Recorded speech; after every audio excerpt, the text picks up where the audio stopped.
Yo guys, welcome back to another episode of Anime Review. Today we have episode 10 of season 3, and we're covering the first season of Miss Kobayashi's Dragon Maid. Really interesting series that I completely binge watched the first season of.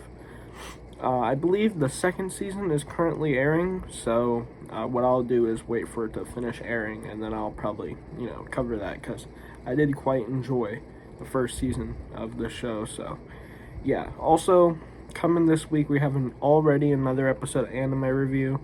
I also just binge watched the second season of Mob Psycho 100, so I'll be covering that as well. And, let's just get right into this review. Okay, so the basis of Dragon Maid is pretty weird and kind of out there. If you guys aren't familiar with it, I'm here to tell you guys. Pretty much the whole plot revolves around this woman who's Kobayashi. She lives in her apartment, and she just goes to work, and when she likes to go out drinking after work and then come home, either sleep or play video games. But one night she gets drunk and goes into the woods, and she meets a dragon, and this dragon starts drinking with her, and Miss Kobayashi's like, yo, you can stay at my place. And so she, blacks out, and she wakes up at home. And then the next morning, when she's trying to go to work, the doorbell rings, and a woman answers the door, and she is the dragon from the previous night. And the dragon's name is Toru. She is dressed like a maid, because one of the conditions that they made when she was drunk was, you could live at my place and then become my maid. So Toru comes there, and she becomes the maid, but shocked by this and kind of, I guess, flabbergasted almost, Kobayashi turns her away, but then she feels guilty and decides to let her stay, and she has to teach her some of the basics of being a maid, because Kobayashi is a maid enthusiast, I guess. So yeah, Kobayashi lives there. She shops, she cooks, she cleans. But then there's other dragons that come to this human world. Well, not human world, but another dimension, rather, because their world also has humans. But in the dragon world, the humans are bad, and they try and kill the dragons. So yeah, they flee from that world to come to, I guess, the normal modern world. So they don't understand a lot of the new technology and stuff. So Kobayashi has to kind of show her. But there's other dragons too that come along. There's this young girl named Kana. She joins them, and they kind of take care of her. And, at one point they let her go to school. And then there's Luoka, and then what's his name, Fafnir. So yeah, there's quite a few other dragons. Oh yeah, and then there's also the one blue-haired dragon lady whose name I don't remember, because I wasn't a huge fan of her character. It's a wholesome slice of life with a interesting twist to it, an interesting fantasy twist. But yeah, there's a lot of ties to Norse mythology specifically. They talk about the gods of Norse mythology, and they even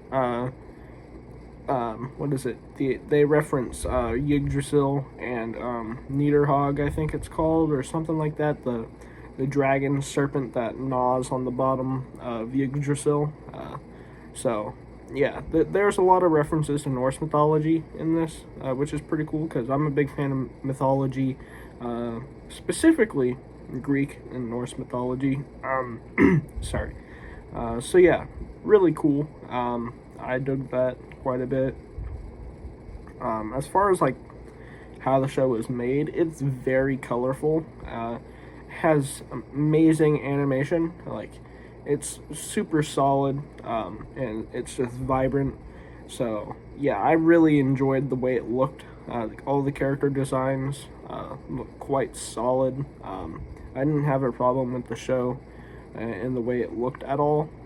And yeah, the concept is super unique. Like, dragon maids, like, who would ever think of that? Like, it's such a weird but kind of cool and just a unique concept overall. Yeah, so I like that it's a unique concept, and it's something that it really, in anything I've seen, it hasn't been done before, except, actually, I take that back, in Yu-Gi-Oh! There is an archetype called Dragon Maids, but I think that archetype may have been loosely based off of this anime. I'm not 100% sure, but yeah, I know of the Yu-Gi-Oh! Archetype, so, but yeah, overall, though, the show is, like, it's super wholesome. It's very chill just to watch. I watched it on Crunchyroll. I watched it sub. But yeah, not that really matters. But yeah, it was just really a good time. There was never a dull episode either. It was just really easy to watch and get into. Full of lovable characters. And some hilarious moments. Like in anime, sometimes the humor in anime isn't my kind of humor, and like it seems almost childish, and I don't really laugh at it. But in this anime, there was actually some pretty funny moments that I actually like kind of chuckled to myself at, that I quite liked. So it's only the first season, I believe, is 12 episodes, maybe 14. It's 12, like somewhere between 12 and 14 episodes. So yeah, it's a really quick watch. I watched it in like one day. So yeah, I started watching it like midday one day and then finished it around the same time the next day. But I could have finished it the day I started watching it, but I went to sleep. So yeah, but very chill, and like I said, never a dull episode either. There's a lot of cool stuff that, not really cool stuff, but just, like I said, easy to watch stuff that happens, and funny situations. Like one of the episodes, they help run a Comic-Con stand, and Toru is like, since she's like a part dragon and like she's a maid, everybody thinks that she's like a maid dragon cosplayer or something. But she's like, no, I'm a real maid. And all the other people are like, oh, so she's in character, I get it. And she's like, no, I'm actually a real maid. That was really funny to me. I quite liked that. And I really enjoyed watching the relationship between Fafnir and the other guy, Kobayashi's coworker. I forget his name, but Fafnir is like this evil dragon, but he just lives with this dude who's like a total, I wouldn't say a weeb because he is Japanese, but an otaku, and he has like anime figures and merch everywhere, and they just play video games. And so this evil dragon dude becomes obsessed with video games and participates in a bunch of raids and stuff and goes to Comic-Con. It's really funny. And I really enjoyed the relationship those two characters had. I thought it was really funny to watch.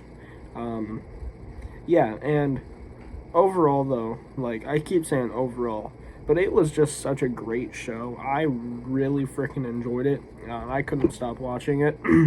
Obviously, I did stop watching it because, I have to sleep, but, yeah, there was just so many lovable characters. There was one character that came in later on, though. One of the, I think it's like Toru's rival, and she's like a blue-haired chick with like a trident, and she becomes Kobayashi's coworker. Wasn't a huge fan of her character. She didn't feel dull. It just felt like she was just kind of thrown in towards the middle to end of the show, or at least the first season. I wasn't the biggest fan. There wasn't really anything wrong with her. It was more so like I just felt in comparison to the other characters, she may have not been that great. I don't know. She just didn't have a lot going for her. But yeah, this first season was spectacular. I loved it. Definitely one of my new favorites. I'd put it pretty up there, honestly. And for a score, though, I'm going to give it a 9.6 out of 10, which I think might be a little high. It's been kind of hard for me to gauge how high to score stuff lately, just because I'm just unsure. I feel like lately I might have been scoring stuff a little too high, but we'll fix that later on. But yeah, I think that 9.6 fits because this was a really good watch. If you're just looking for something wholesome, just a slice of life, just to chill and watch, have a good time, have some laughs, just with this great cast of just lovable and vibrant characters, then I would highly recommend this show. Really good. So I really enjoyed it, and yeah, I know this was a little bit of a shorter episode because that's gonna do it for the review there. There's not a whole bunch to say on it. Like I said, I will say this again, really enjoyed it and highly recommend you guys check it out. Yeah, it's on Crunchyroll and the second season is currently airing. I'm not going to watch the second season yet. I'm going to figure out, when it will be finished airing and then do a review on that for you guys. So, yeah, that'll be a good time too, I'm sure. So, yeah, guys. And that's going to do it. So, next video you guys will see should be a manga review. I'm going to read some Naruto, so that'll be cool. But yeah, overall 9.6 out of 10. Great show. So yeah, guys, thanks for watching, and I'll see you guys in the next one.